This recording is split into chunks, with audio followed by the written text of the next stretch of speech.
Well, as we're all keenly aware, perhaps the greatest blessing of the covenant of Baha'u'llah is his gift to his community and to mankind in due course of an infallibly guided leadership, the guardianship, and the Universal House of Justice, functioning successively as head of the faith. And as an evolutionary process unfolds under the guidance of the head of the faith, it creates for us who are so attached to our own particular conception of the cause at any given stage, it creates for us a successive series of tests. And these tests free us from our unexamined preconceptions about what Baha'u'llah really means and so on. Because after all, we're fallible human beings. We have very limited experience at the best of times. And we create, having we read the teachings and seeing the example of the friends around us and trying to follow the guidance of the head of the faith, we create our understanding at any given point. And constantly we have to go through a process of setting some of these cherished assumptions aside, because whole new dimensions of the faith open up for us. And that's the nature of reality. The nature of reality is that it is constantly unfolding to minds that are, by their very nature, limited. Well, I think it may help our discussion of this highly theoretical subject if we take a look at least one stage of the process that brought us where we are right now. And this happens to be a very critical stage. I'm thinking of the first half of the 20th century.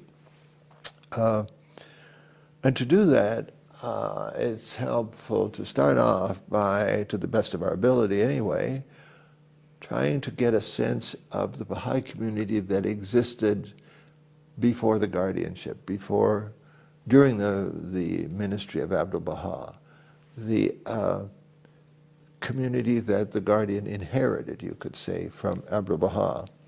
And it's very difficult for us to do this because that community was so different from anything that we know today.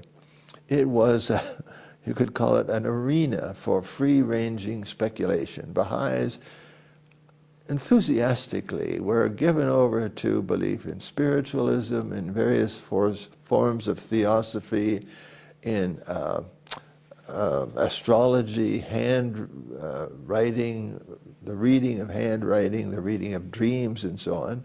And I won't go into details, but there were some very prominent Baha'is who gave courses in this kind of thing, or told you what your aura was, and then gave you a name that would be in harmony with your particular aura.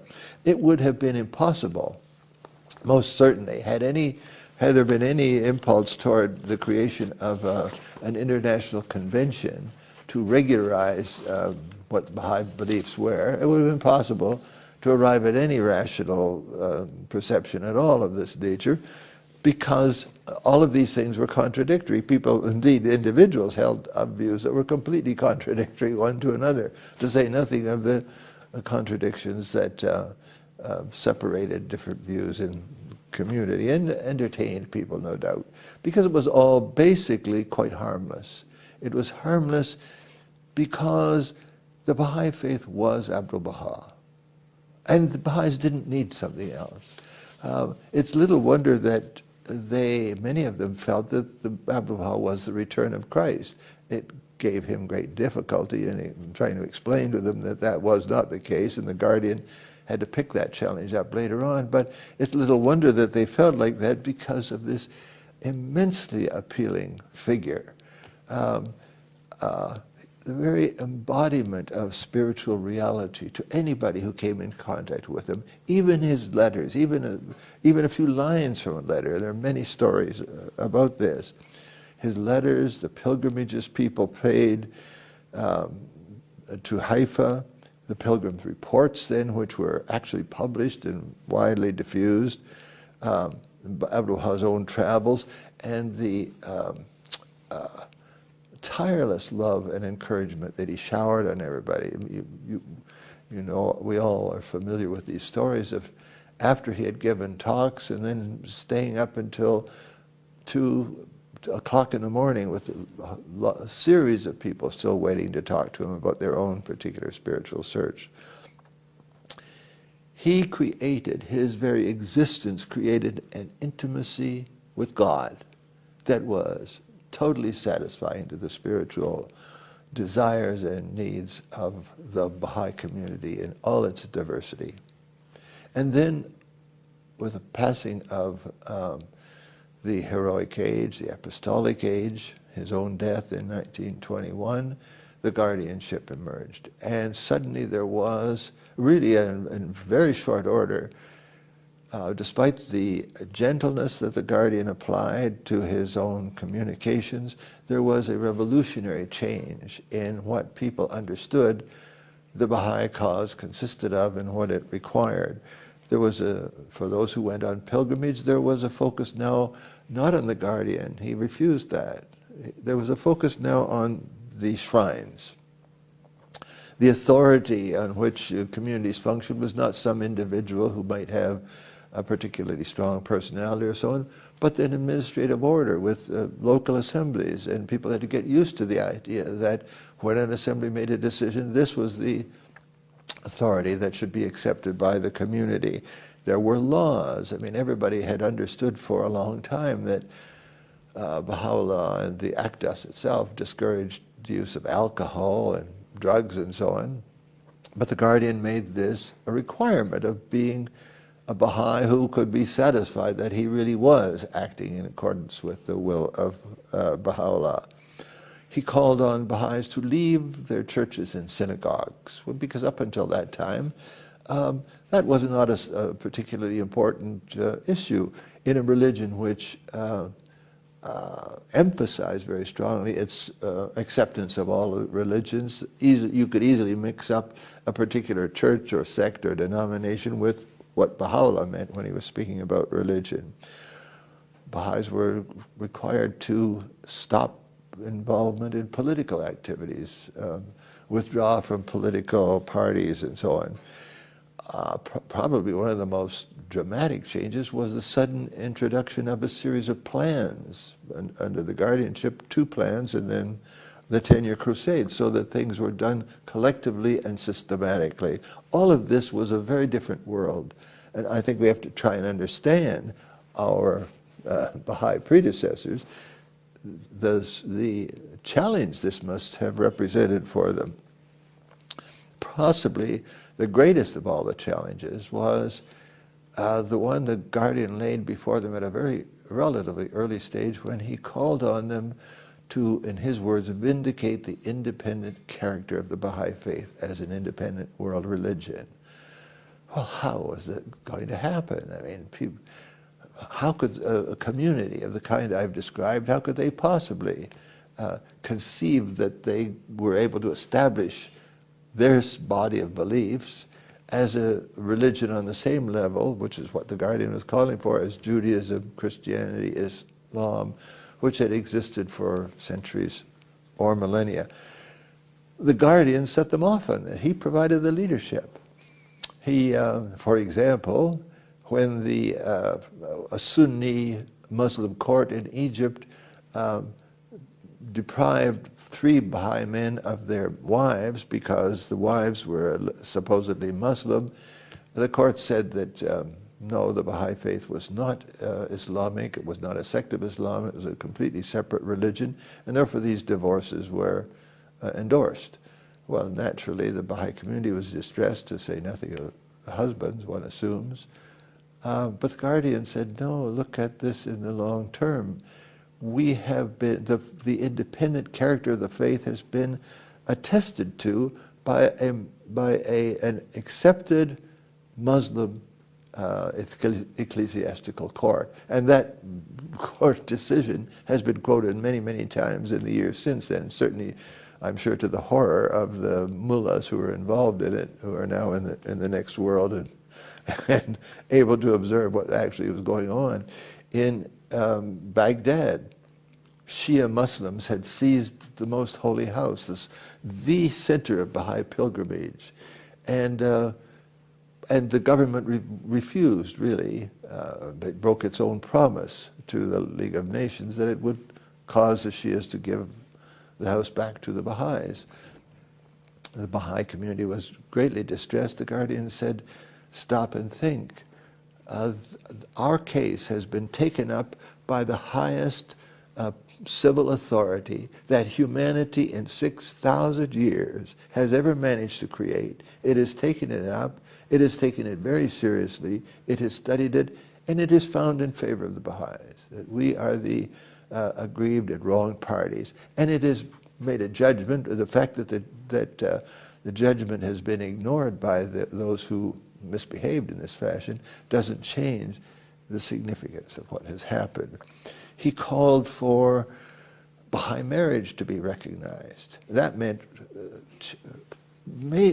fundamental changes in many jurisdictions, because marriages have been conducted by priests and rabbis and ministers and so on. Now suddenly laws were going to have to be adjusted to accept the decisions of collective bodies, namely local spiritual assemblies, who would perform these marriages. He called for Baha'is to ask for, holiday leave on Baha'i holy days, so that that particular Baha'i institution would be recognized in consequence, and the same thing in the schools. Baha'is themselves got into the spirit of the whole thing, and we created something called World Religion Day, which had never existed before, the third Sunday of January.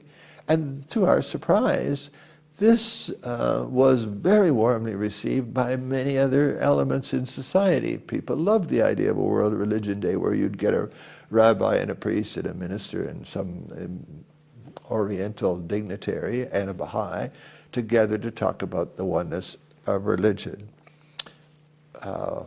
We began very nervously, but insistently, under the Guardian's guidance, to urge the inclusion of Baha'i readings in elementary and high school curricula, and the same thing at a higher level in university, this creation of materials that could be used for courses in comparative religion.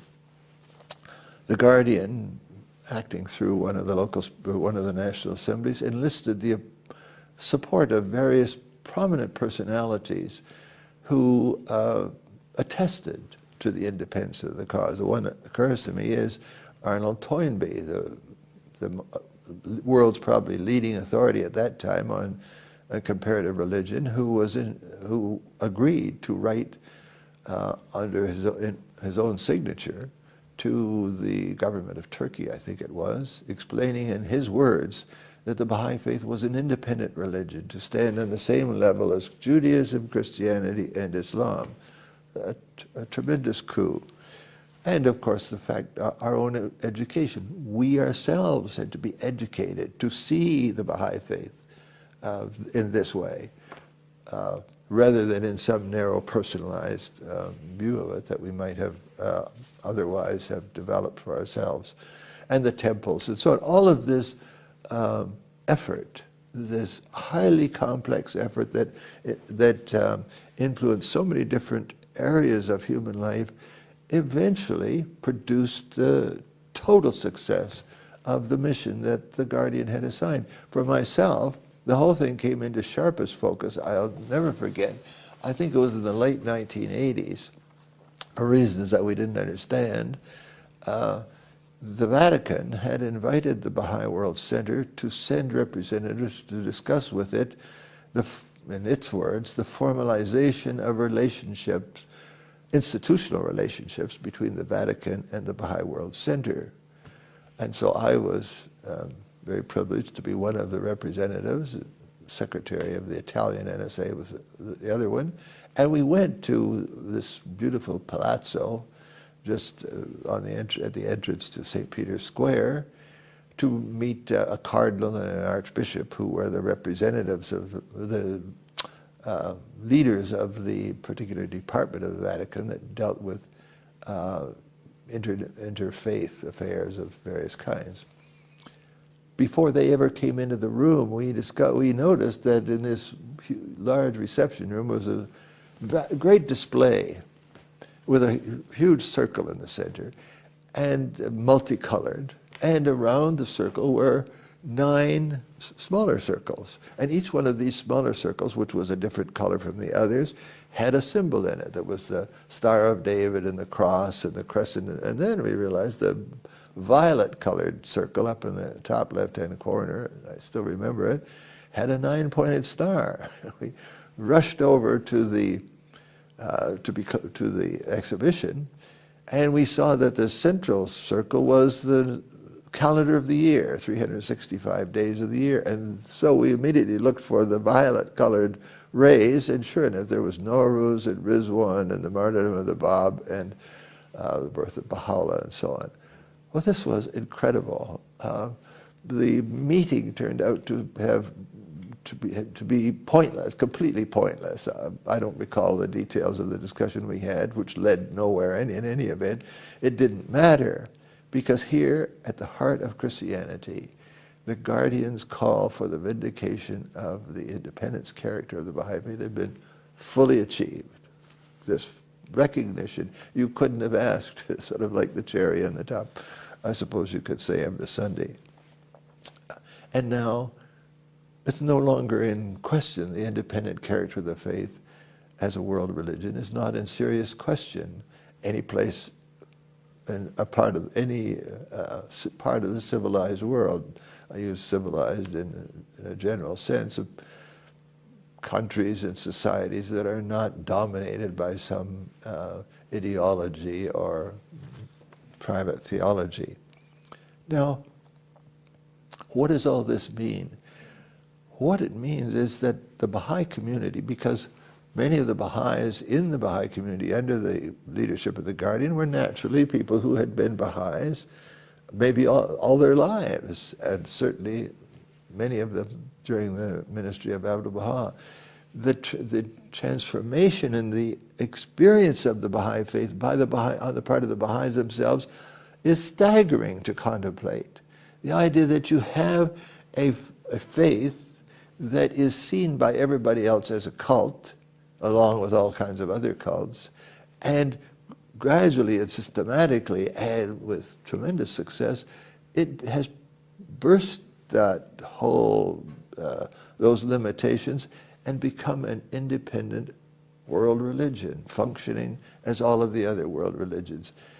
And even though it is only a few years old compared with, in historic time, compared with these other ones. One reflection, I suppose, that immediately comes to mind is that it had become impossible for Baha'is to think themselves back into the Baha'i faith that they had originally been members of, or that perhaps that their parents had talked about, that they may have been raised in. That faith in the period of Abdu'l-Baha's ministry had vanished into history where it belongs, and an entirely different conception of the Baha'i faith had emerged that called on the Baha'is to be far more audacious, far more confident, far more creative than anything that they could have imagined in the past. Well, this is one period, one hugely important period, obviously, in the evolution of the cause. But the process doesn't end there. The process is going to go on throughout the whole history of the cause in the future. Already, even at this point, at the beginning of this new century, the cause, under the guidance of the Universal House of Justice, has moved into, I can think of at least 2 major stages, I guess you could call them, which required us to stretch our imaginations in ways we had never conceived of doing before. With the emergence of the House of Justice itself, with the tremendous triumphs that we enjoyed during the last decade of the 20th century, when the United Nations focused on basically Baha'u'llah's teachings.